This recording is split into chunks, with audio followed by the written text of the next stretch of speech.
Olá pessoal, tudo bem?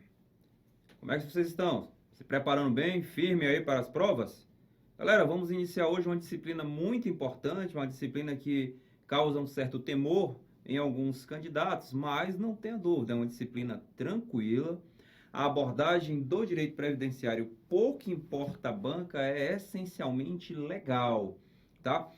O que o meu aluno tem de dominar sem sombra de dúvida, aqueles precedentes mais marcantes em tema de direito previdenciário. Portanto, recomendo que o meu aluno foque em caráter preponderante apenas a legislação referente ao direito previdenciário e não tenho dúvida, com a legislação, o meu aluno já terá uma oportunidade significativa de conseguir uma nota considerável e, quem sabe, até fechar as questões de direito previdenciário, certo?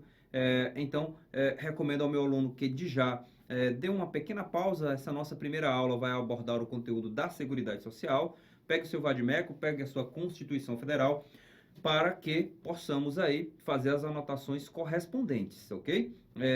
Pensar, marca-texto, caneta, lápis, grafite na mão. Vamos fazer aí as marcações ao longo de nossa explicação em cada um dos artigos que nós iremos aqui destacar, que são artigos importantes e que são mais cobrados nas provas de concurso público, tá bom? Então, venha comigo, qual é o nosso assunto, meu aluno? Seguridade Social. Venha comigo, me acompanhe, vamos iniciar a nossa disciplina Direito Previdenciário, Seguridade Social. Galera, começamos destacando os aspectos gerais pertinentes à ordem social, tá certo? A Constituição Federal ela é muito clara quando ela trata da ordem social e eu preciso fazer alguns esclarecimentos preliminares em relação a esse dispositivo. O meu aluno se recorda muito bem que José Afonso da Silva estabeleceu em sua obra Direito Constitucional Positivo uma célebre classificação para as regras constitucionais. José Afonso da Silva, então, dividiu as regras constitucionais em cinco grandes blocos de normas, e aí ele denominou de elementos da Constituição. Esses elementos, segundo José Afonso da Silva, são os elementos de estabilização constitucional, aqueles elementos ligados a conflitos constitucionais, como controle de constitucionalidade, intervenção, regras atinentes ao estado de sítio, ao estado de defesa. Então, isso seriam os elementos de estabilização constitucional. Ainda, de acordo com José Afonso da Silva, os denominados elementos limitativos, que dizem respeito às regras da Constituição que limitam o poder estatal. Daí a denominação elementos limitativos. E o rol mais exemplificativo dos elementos limitativos, sem sombra de dúvida, é o catálogo de direitos e garantias fundamentais. Há ainda elementos orgânicos ou estruturantes, ou para alguns autores, estruturais, que tratam da organização do Estado, etc. Então, como o Estado se dinamiza em seus órgãos e entidades, organização do próprio Estado Federativo Brasileiro, elementos orgânicos ou elementos estruturantes. Tá? Há também os denominados elementos formais de aplicabilidade, que dizem como a Constituição Federal deve ser interpretada e deve ser aplicada. Por exemplo, o parágrafo 1º do artigo 5º, que diz que as regras definidoras de direitos e garantias fundamentais têm aplicabilidade imediata. E ainda as normas do ato das disposições constitucionais transitórias, que, via de regra, ali tratam de regras de transição, não é isso? Normas que são vocacionadas a ter uma eficácia exaurida. São esses os quatro elementos. E ainda, José Afonso da Silva acrescenta um quinto elemento, que são os elementos socio-ideológicos, que tratam de direitos sociais, direitos vocacionados a preservar a essência da segunda geração de direitos e garantias fundamentais. E esses elementos socio-ideológicos, galera, estão previstos especialmente nas regras dos direitos sociais, lá no artigo 6º, artigo 7º e seguintes da Constituição Federal, e os elementos socio-ideológicos estão previstos aqui quando tratamos da ordem social. Então, essas regras da Constituição Federal pertinentes à ordem social, caracterizam, na teoria de José Afonso da Silva, elementos socio-ideológicos, ok? Então, não erremos esta observação, tá? A nossa Constituição, galera, é uma Constituição que é marcada por uma difusão de ideologias, não é isso? Quanto ao conteúdo ideológico, nós sabemos muito bem que a nossa Constituição ela traz uma carga diversificada de ideologias, portanto, é uma Constituição heterodoxa, nós sabemos disso. E quanto ao viés político da Constituição, que diz respeito ao próprio exercício do poder do Estado, nós temos aí a classificação de 3 tipos e espécies de Constituição. Uma Constituição socialista, em que o Estado é detentor dos meios de produção, da força ativa, que dinamiza a economia, controla os sistemas de mercado com unhas e dentes. É uma lógica essencialmente intervencionista que vemos em alguns estados, como Cuba, por exemplo. Há ainda uma feição liberal, a Constituição pode ser liberal, aquela Constituição que só pretende regular as regras essenciais de organização do Estado e nas relações privadas tutela minimamente a interferência ali do Estado, de modo que vai trazer apenas um rol limitado de direitos e garantias fundamentais, é a Constituição liberal. O resto, a própria iniciativa privada resolve, as próprias relações privadas buscam solucionar. E por outro lado, temos ainda a ideia de Constituição social, que representa uma síntese entre esses 2 modelos anteriores. Quando se busca um modelo socialista e se associa com um modelo liberal, chega-se a uma síntese que representa um modelo social de Constituição. A nossa ordem social, prevista na Constituição Federal, traz exatamente este modelo de Constituição social. Nossa Constituição não é nem socialista, caráter exclusivamente intervencionista, e nem propriamente liberal, caráter abstencionista do Estado, mas sim, nossa Constituição é essencialmente social, ela mescla esses 2 aspectos. E onde eu encontro isso? Eu encontro isso lá nos princípios fundamentais da República Federativa do Brasil, que associa trabalho e valorização do trabalho com a livre iniciativa. Nós encontramos no artigo 170 da Constituição Federal, que estabelece regras de liberdade econômica, mas ao mesmo tempo o Estado vai intervir nessa liberdade econômica para tutelar direitos dos consumidores, por exemplo. Garante o direito de propriedade, mas ao mesmo tempo impõe que essa propriedade deve cumprir a sua função social. Veja, então, ao tempo todo a Constituição Federal vai dialogando com um aspecto intervencionista associado a um aspecto liberal. E a ordem social, galera, traz exatamente esse escopo. Observe comigo logo no artigo 193 da Constituição Federal, quando ela elenca a razão de ser da ordem social. Veja comigo, pegue o seu vadimeco e vamos anotar. A ordem social tem como base o primado do trabalho, veja, o primado do trabalho, tá? Objetivo, o primado do trabalho e como objetivo o bem-estar e a justiça sociais. Quer dizer, deve-se mesclar na medida do possível a exploração da força humana a partir do trabalho, mas essa exploração da força humana a partir do trabalho, ela não deve exclusivamente satisfazer pretensões econômicas liberais. Vem a Constituição e emenda. Ela deve buscar, deve objetivar o bem-estar social e a justiça social. Isso é uma ideia de Constituição social. Nem liberal e nem socialista. De Constituição social. Ok? Isso é um ponto.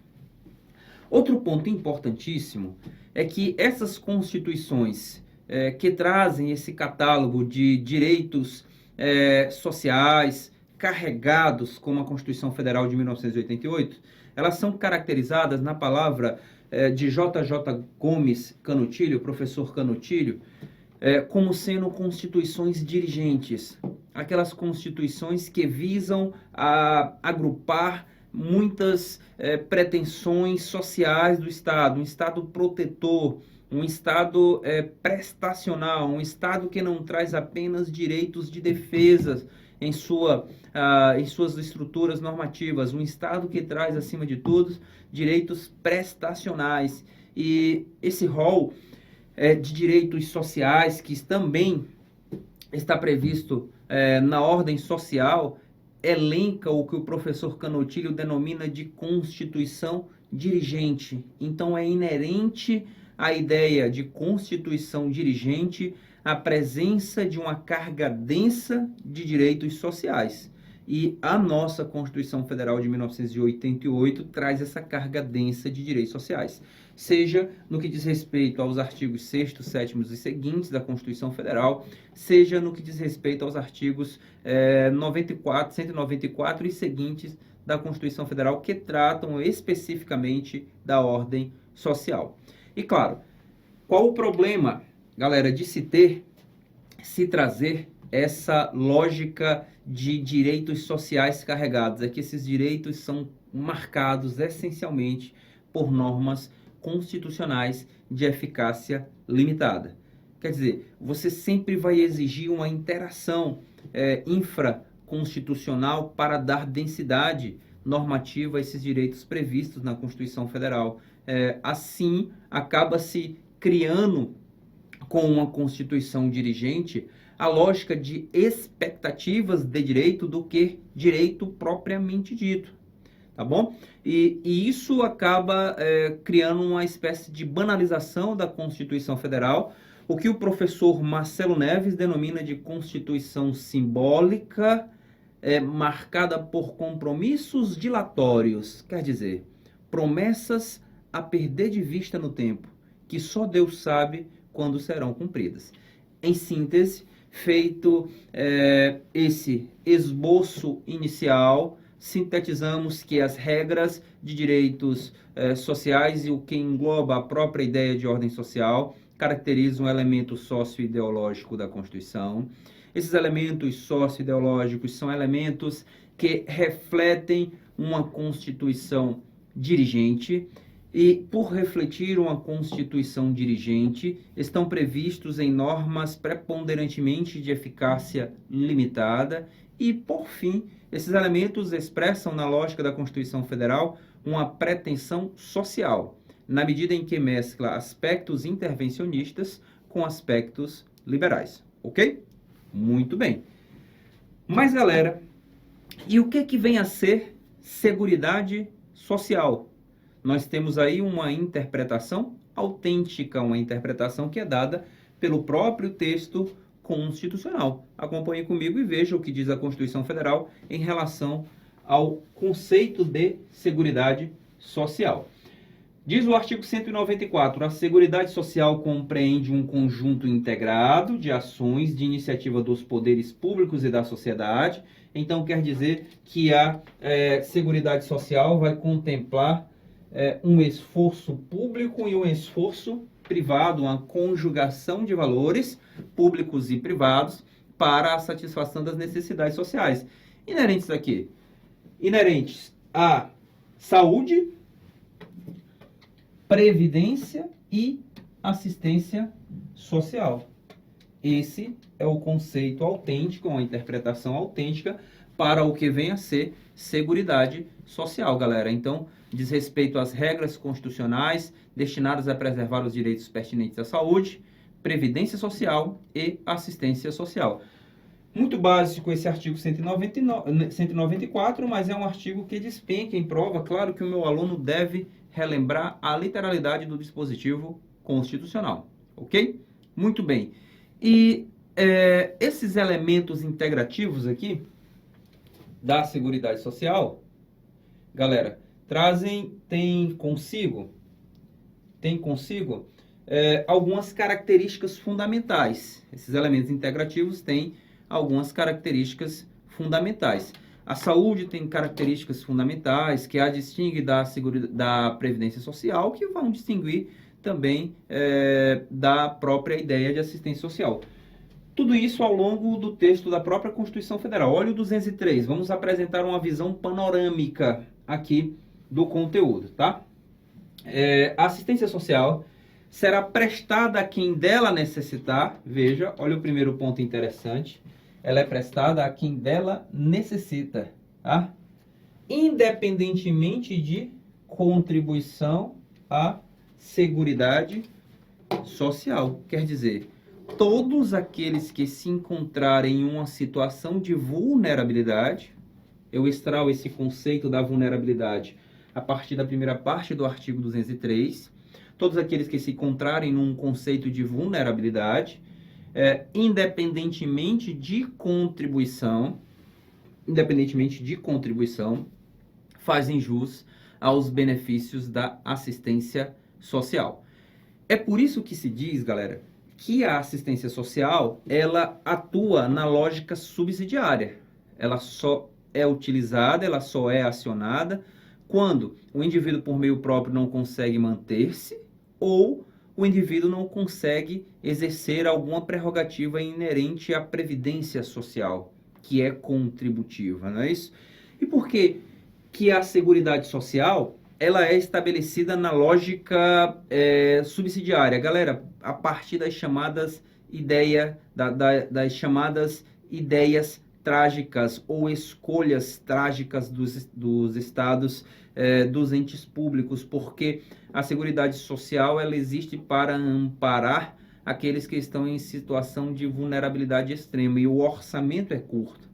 Como o orçamento é curto, a escolha trágica vai impor a cobertura apenas daqueles que se encontrarem em uma situação extremada de vulnerabilidade. O orçamento não cobre toda a necessidade, aquela lógica, aquele ditado popular, o cobertor é curto, se cobre a cabeça, descobre os pés, se cobre os pés, descobre a cabeça. Então, essa é a ideia de assistência social. Por isso que ela é residual, é um último caminho do Estado. Primeiro a Previdência, se a Previdência não resolve, eu tento resolver o problema através da lógica da Seguridade Social. É por isso que nós vamos ver já, em relação à assistência social, que há um dever inerente da família também em arcar e bancar as necessidades sociais dos seus familiares. O que demonstra ainda mais que a assistência social é subsidiária. É um último caminho, tá certo? Então, são essas características fundamentais da assistência social. Ela alcança quem dela necessitar, independentemente de contribuição, mas ela se faz na lógica da subsidiariedade. É o último caminho, tá? Não é a primeira opção. Quais são as primeiras opções? Previdência e família. Só quando Previdência e família não cumprem o seu papel, buscamos assistência social, ok? Saúde. A saúde também é direito de todos. Portanto, a saúde é um direito subjetivo. Diferentemente da assistência social. A assistência social não é propriamente um direito subjetivo que alcança todos. A saúde é um direito de todos e dever do Estado, garantido mediante políticas sociais e econômicas que visem a redução do risco de doença e de outros agravos e ao acesso universal. Olha aí, universalidade como uma das características da saúde. E igualitário às ações e serviços para sua promoção, proteção e recuperação. A doutrina contemporânea costuma falar que a saúde, o critério da universalidade na saúde, ele sofreu certas mitigações. Por exemplo, claro, a saúde ela é destinada a todos, independentemente de contribuição, independentemente do grau de riqueza do indivíduo, então não há essa correlação. E essa universalidade ganhou certos contornos mitigados na jurisprudência do STJ e do Superior Tribunal de Justiça. Por exemplo, uma das demandas mais frequentes que se tem é a demanda por medicamento de alto custo. E, às vezes, um medicamento que não está nem sequer inserido na lista dos órgãos de vigilância sanitária internos de um país, como é o caso da Anvisa no Brasil.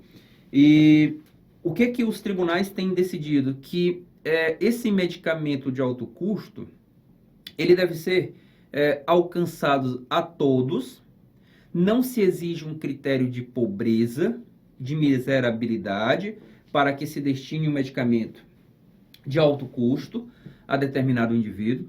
Exige-se apenas que se comprove no plano concreto que o dispêndio econômico com aquele medicamento leva o indivíduo à ruína, certo? É similar àquela teoria do direito civil, da responsabilidade civil, do inferno da severidade, em que se impõe um dever de reparação material a alguém que, com esse dever de reparação, chega-se à ruína.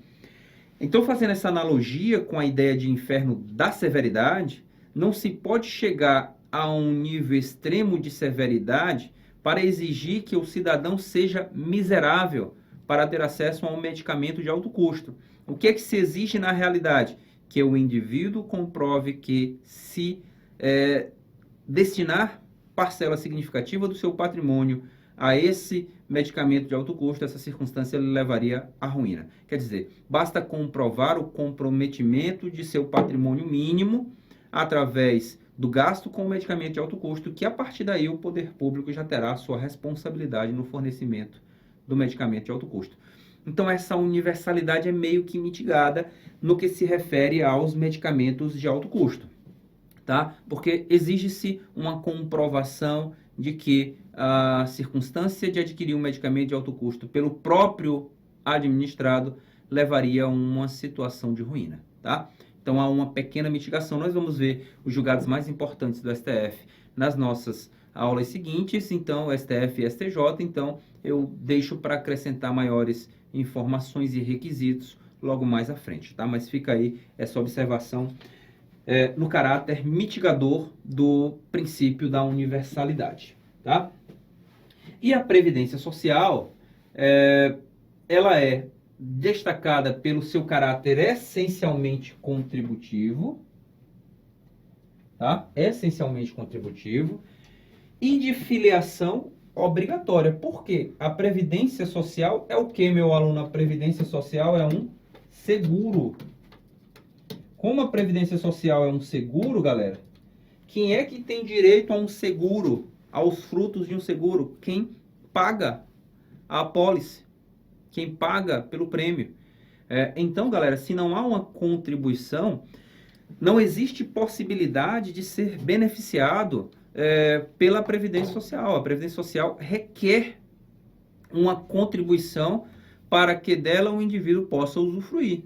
E isso, na realidade, é um elemento natural da Previdência Social e, de certo modo, vem como um elemento de equilíbrio a um contrato de seguro. A Previdência é uma espécie de seguro, tá? Aí o meu aluno fala o seguinte: poxa, professor, tudo bem, eu até entendo que realmente a Previdência Social, ela caracteriza uma espécie de seguro e tem que haver, de fato, uma contribuição.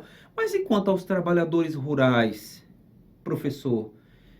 Eles não contribuem para a Previdência e ainda assim são destinatários de benefícios previdenciários e não propriamente benefícios assistenciais. Pessoal, tecnicamente, os benefícios aos trabalhadores rurais, de fato, são benefícios assistenciais. Mas legalmente, do ponto de vista legal, eles estão destinatários de benefícios previdenciários. Mas a contraprestação exigida pela Previdência Social para os trabalhadores rurais está relacionada ao trabalho, ao labor, tá? Por que, galera, ao labor? E aí o meu aluno consegue entender melhor agora.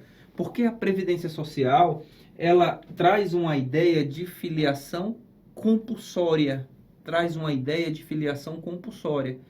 E o que torna o indivíduo filiado compulsoriamente da Previdência Social? Galera, o que torna o indivíduo filiado compulsoriamente à Previdência Social é o exercício de uma questão fática, que é o trabalho.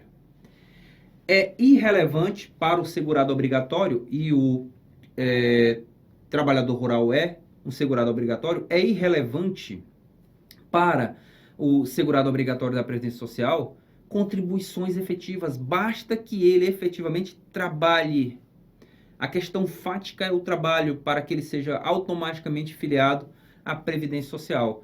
Como a questão fática, que é o trabalho, é o que caracteriza a filiação do indivíduo ao regime geral de Previdência Social, então, como o trabalhador rural ele exerce o seu trabalho, com a comprovação efetiva do trabalho, ele tem direito aos benefícios da Previdência Social, porque a filiação obrigatória decorre de uma questão fática e não meramente formal ou legal. É diferente dos contribuintes facultativos, em que a filiação se dá independentemente de uma questão fática. Ele vai lá e contribui, tá? A lógica é essa, mas o segurado obrigatório não. Se filia à Previdência Social a partir de uma questão fática, que é o exercício do trabalho. É por isso, galera, que o trabalhador rural, ele se enquadra nessa lógica de filiado da Previdência Social. Por quê? Porque justamente ele exerce e pratica a questão fática que resulta na sua filiação obrigatória. Repetindo, que questão fática é essa? O exercício de trabalho.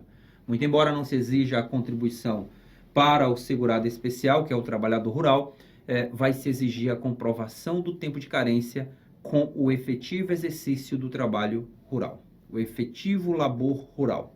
Tá? Então, mesmo diante desse caso, nós temos sim uma filiação do trabalhador rural à Previdência Social, ok? Claro, e aí cabe um OBS, como nós acabamos de falar aqui do trabalhador rural, cabe um OBS de que ele é obrigado a contribuir.